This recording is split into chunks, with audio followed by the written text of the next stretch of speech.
Capital markets are the essential engines that connect people who have extra money with businesses that need it to grow and innovate.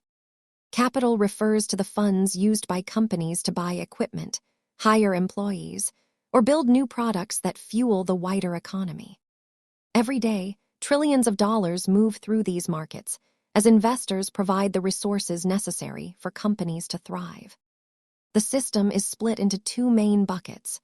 Primary markets create new assets, while secondary markets provide the liquidity for you to trade them. You can participate as an owner through stocks or as a lender through bonds. Each role carries a different risk and reward profile. Think of it as a bridge.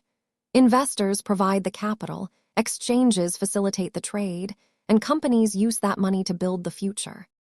At its simplest, this system ensures that money is not just sitting idle, but is actively working to create value in the world. Understanding these markets is your first step toward financial literacy. Thanks for watching, and feel free to subscribe for more basic concepts.